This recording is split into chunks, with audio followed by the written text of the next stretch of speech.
Welcome to Lecture 6. We've seen lists and tuples, ways to group data. Today we formalize this idea with collections. A collection is a fundamental programming construct that allows us to store more than one value inside a single, convenient package, a variable. Instead of a variable holding just one number or string, it can hold multiple values.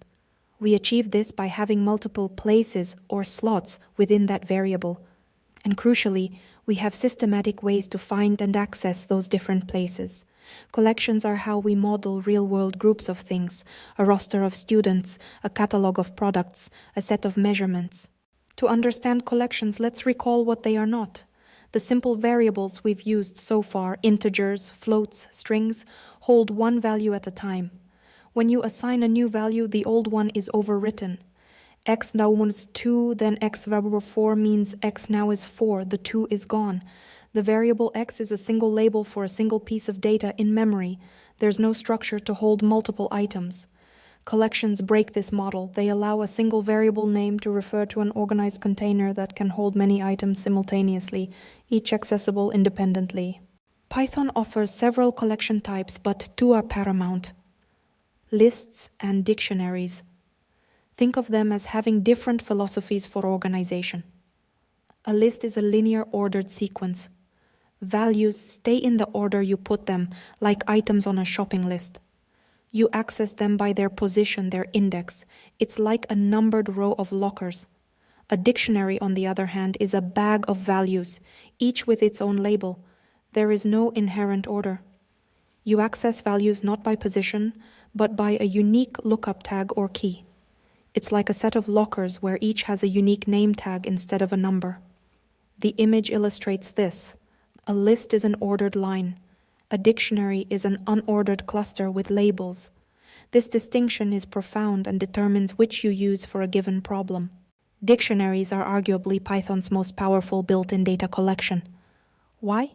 They allow us to perform fast, database-like operations directly in our code.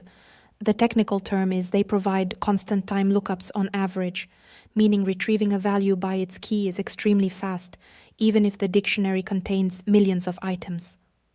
This efficiency is a game changer. Different programming languages have different names for this concept. Associative arrays in Perl, PHP, maps or hash maps in Java, property bags in C#. In Python, they are dictionaries or DACTs. Understanding them is essential for writing efficient, clean Python. Let's see how they work. You create an empty dictionary with dic or bow. To add entries, you use square brackets with a key to index the dictionary, person, money. 12. Here, money is the key, 12 is the associated value. Keys are usually strings or numbers. The dictionary stores this pair. Notice the print output. Money, 12, tissues, 75, candy, 3. The order might differ from insertion order. Dictionaries were unordered in older Python versions, though from Python 3.7 they maintain insertion order as an implementation detail, but you should still think of them as unordered for logic. You retrieve a value by its key. Print purse candy gives 3. You can update a value purse candy dashes purse candy plus 2. This changes the value for the existing key candy to 5. The dictionary is mutable. You can change its contents. Let's contrast lists and dictionaries directly. Both use square brackets for access, but the meaning inside the brackets is different. For a list, the index is an integer position.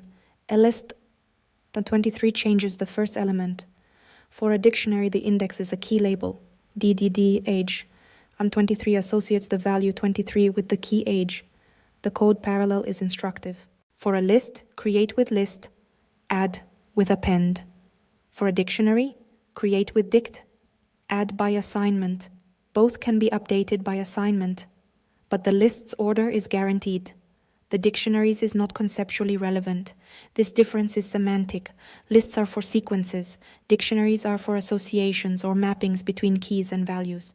You can create a dictionary directly using a literal syntax with curly braces. All. Inside, you provide a comma-separated list of key, value pairs. For example, JJJ. Chuck, 1, Fred, 42, John, $100. This creates a dictionary with 3 key value pairs. The print order may vary. An empty dictionary is O. This literal syntax is convenient for static data. It's important to note that keys must be unique. If you repeat a key, the last value overwrites the previous one. Keys must also be of an immutable type, like strings, integers, tuples, so you cannot use a list as a key.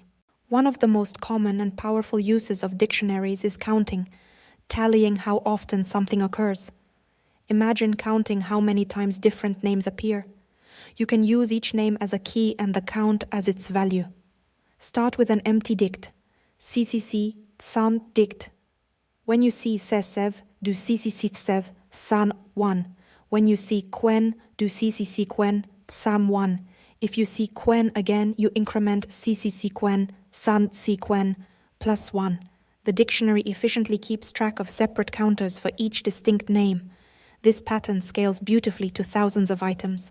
A critical danger, referencing a key that does not exist in the dictionary, causes a key error. If CCC is empty, print CXF crashes.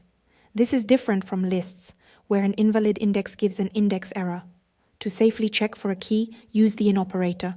CSEV in CCC returns true or false. This allows you to test before accessing.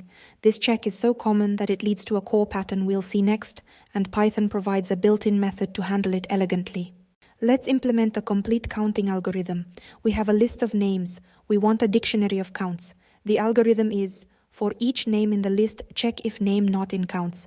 If it's not there, a new name, we need to add a new entry to the dictionary with a count of 1. Counts name. Count counts 1. If the name is already in the dictionary, we've seen it before, we need to increment its existing count. Counts name, tons counts name, plus tons 1. This if-else logic works perfectly. The result is a dictionary like xsev, 2, skyan, 1, quen, 2. This pattern, check if key exists if not set default, else update, is extremely common.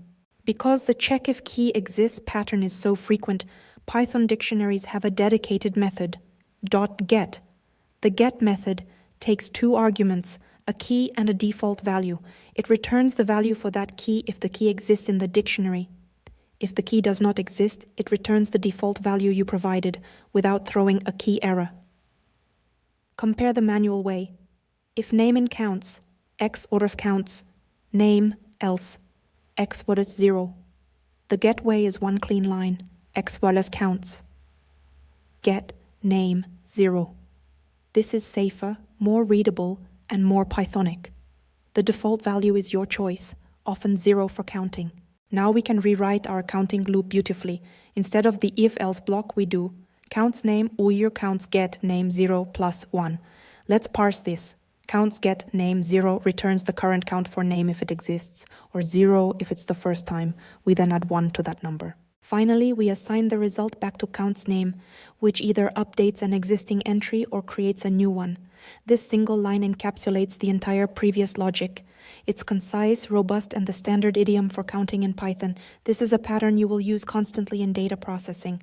Let's build a full program, a word counter. The steps are classic. First, prompt for a line of text. Second, split the line into a list of words.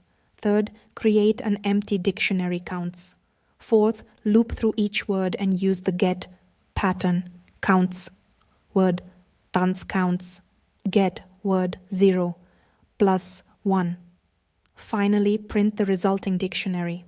Let's run the example. The clown ran after the car. The split gives a list of words. The loop builds the counts. The output shows each unique word and its frequency, the, 7, car, 3, and 3, etc. This program is small but powerful. It's the core of many text analysis tasks. Notice how the dictionary automatically handles each new word and groups identical words together, regardless of where they appear. To process all data in a dictionary, we use a for loop. When you write for key in counts, the loop variable key iterates over all the keys in the dictionary. The order is not guaranteed, but you will visit every key once. Inside the loop, you can access the value using counts key. This lets you print or process each key value pair. Even though dictionaries aren't sequences, they are iterable over their keys. This loop is how you examine, search, or transform dictionary contents. You can extract specific views from a dictionary. List JJJ or list JJJJ keys returns a list of all keys. List JJJ.values returns a list of all values. Most importantly, list JJJJ items returns a list of tuples where each tuple is a key value pair. This items method is incredibly useful. It gives you a list of pairs that you can iterate over. Note, JJJ items returns a special view object. Wrapping it in list gives a concrete list. And what's a tuple? It's the immutable sequence we learned about, perfect for storing these fixed pairs. Here's an elegant Python feature. When looping over JJJ items, you can use two iteration variables in the for loop to unpack each tuple directly. Write for AA, BB, and JJJ items. In each iteration, AA gets the key and BB gets the corresponding value. This is cleaner than accessing by index and makes the loop's intent clear. It's the preferred way to loop over key value pairs. The diagram shows how AAA and BBB take on the values from each tuple. This pattern is used in the final example to find the most common word. Let's combine everything into a robust program. Find the most common word in a file. We open a file, read it line by line. For each line, split into words. For each word, use the get das San counting pattern. After building the counts dictionary, we find the word with the highest count. We initialize big count augur none and big word augur none. Then we loop using two iteration variables over counts.items. For each word count, we check if big count is none first word, or if count big count, we update big word and big count. After the loop, we print the winner. This program uses nested loops, dictionary counting, and tuple unpacking. It's a classic algorithm that demonstrates the power of dictionaries for real-world tasks like text analysis. In summary, you've mastered a key data structure. You understand collections and the philosophical difference between lists, ordered by position, and dictionaries, unordered, accessed by key. You can create dictionaries using literals. You've learned the ubiquitous counting pattern and the essential get method. You know how to avoid key error and loop through dictionaries using keys, values, and items with two iteration variables. You've seen a sneak peek of tuples in items. Finally, you've built a practical program to find the most common word. Dictionaries are a tool you will reach for again and again. In the next lecture, we'll explore more advanced iterations and data transformations. Thank you.